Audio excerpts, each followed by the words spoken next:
Hello and welcome to part 9 of our Lazy Guys guide in Dark Souls 3. In this episode we're going to push towards Yhorm the Giant. However, before I start talking about anything that happens in this episode, I need to tell you that if you want to be extra lazy, it is perfectly fine to kill this boss before you go for Pontiff Sullivan and Aldrich. So it is your option. I could even say that I recommend doing this part before what I showed you in the last episode. Quite honestly, I wanted to show this part before the other one, but as I was making the video I just got carried away and I forgot, simply put. So you warp to the distant manor bonfire and you just follow the path. It's straightforward, at least until the first bonfire of the area.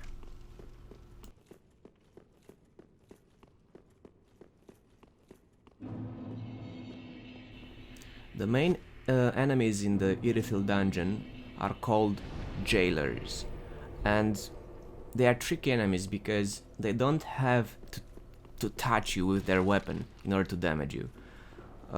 They will turn red at some point, just as you saw this one here, and when it glows red, if they have line of sight on you, they will start draining your health, and I might be wrong about this, but I'm pretty sure they also drain your vitality.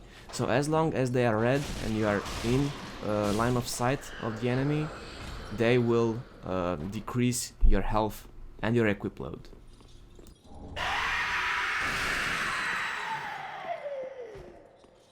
I'm sorry if that scared you. I couldn't help myself. I had to leave it in the video. I would very much recommend running through this area because the jailers suck. They simply suck. Like, you can find yourself at 25% HP without even noticing. So I would recommend trying to follow in my footsteps. There is a hole in the wall that leads towards progression, and it's very easy to miss, so try to pay attention and don't get yourself lost here.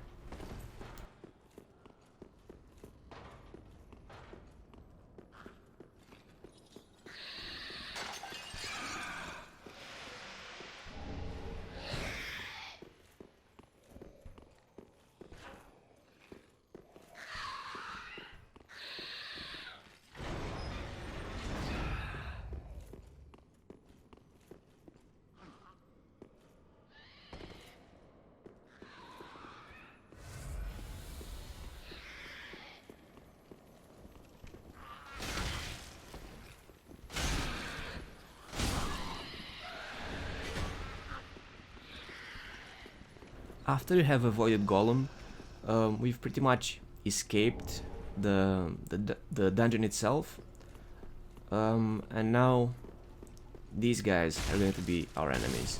However, if you do what I'm showing you here, you'll avoid most of them.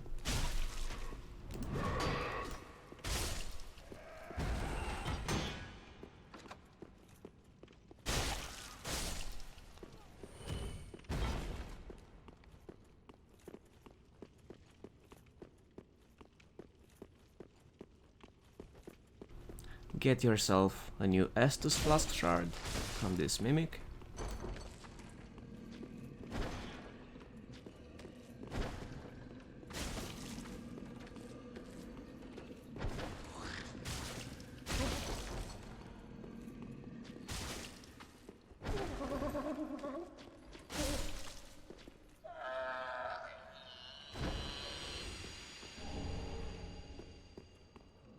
And now make your way through this little window here on the right.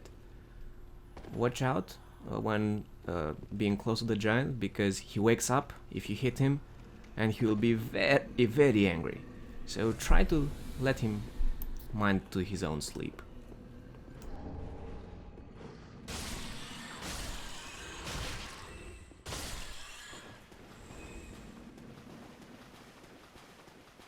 As you have probably gotten used to by now, by running through these areas we are missing a lot of the goodies and the content that there is here. So if you go straight up instead of going right, as I show you here, you will end up next to 2 chests, maybe even 3, out of which some of them are mimics, so watch out, but they do contain some goodies. Also, right here I think we are going to go left first, just that we unlock a shortcut that we will not use in this episode, but it is very close to a bonus area in the game. So this is the place where you go to Arch Dragon Peak a little bit later. Now we are just unlocking the shortcuts and then we'll be on our way.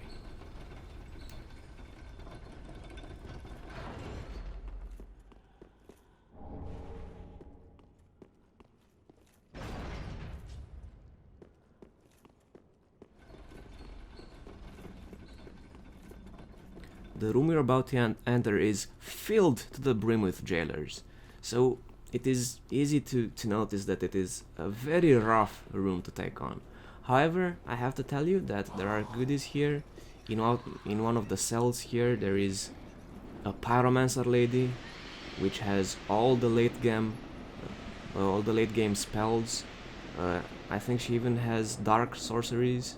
I think she is the only vendor in the game which will allow you to learn dark pyromancies, but we're not interested in that. We are a purely physical character and we're just moving on. Say hello to the nice gargoyle, run through it, and we are in the Profaned Capital.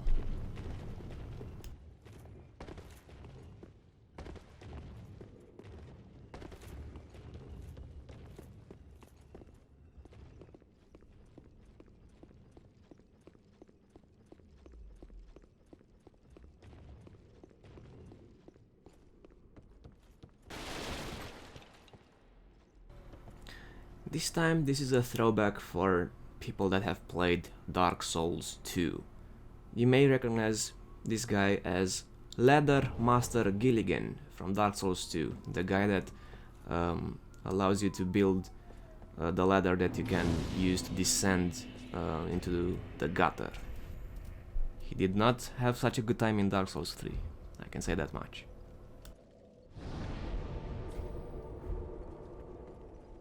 We just got another Undead Bone Shard, so if you feel like it, feel free to go to Firelink and burn it to further upgrade the healing. However, this next boss is basically a joke. He's a gimmick boss, so you won't really need a healing upgrade, but it is your call if you want to go to Firelink or not. So let me briefly talk about Yhorm the Giant. He is a giant boss, but you cannot damage him. He simply has too much HP in order for regular attacks to matter. What does matter though is that in a moment, once we get into the boss room, you will notice that behind the boss there will be a shrine. The first objective of this fight is to get that shrine.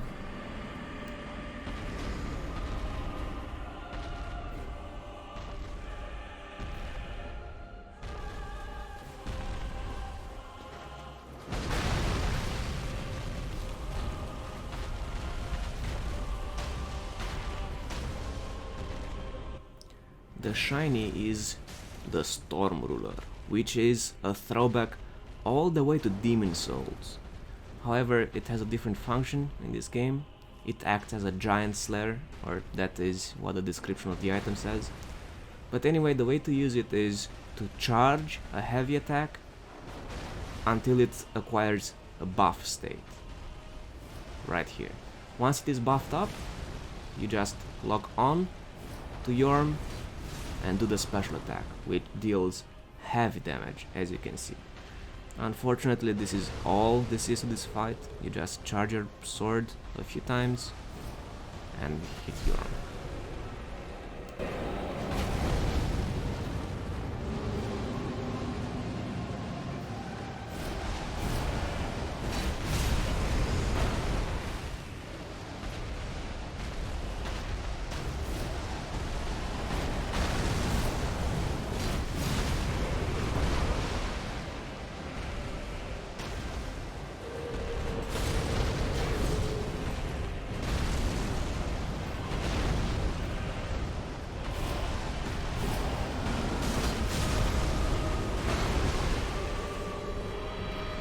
And that is the boss fight. I know, disappointing.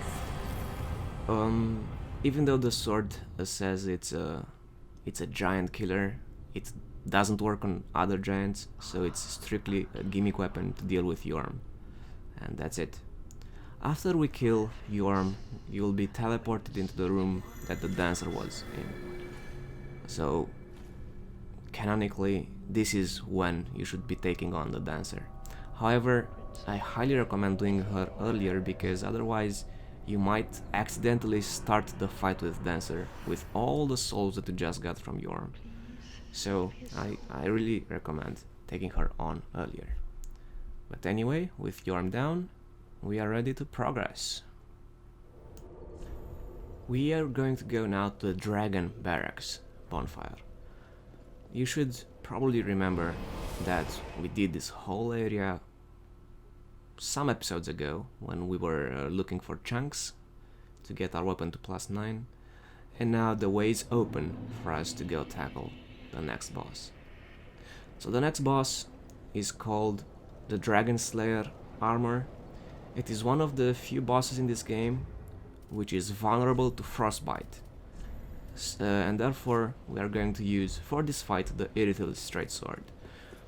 What the frostbite effect does is that if you listen closely during the fight, you will hear that every 2 or 3 swings there will be an effect being activated, which will basically grant extra damage to the boss. So by using this weapon, every 2 swings you get damage worth for 3 swings, or every 3rd swing you get damage worth for 4 hits. And this is why I recommend using this particular sword. The boss is very cool, very aggressive. It's a high octane fight, the way I like to describe it. Especially in the second part, when that giant chaos bird will start casting spells. One more thing that you need to keep an eye out during this fight is the fact that the Dragonslayer Armour, as it attacks, it breaks down the railings around the arena. And if you're not careful, you can very easily fall through, as I think will happen in just a few seconds. But anyway, let's just enjoy the fight.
As we're watching the Chaos Bird slowly die, we are now ready to move on into the Grand Archives.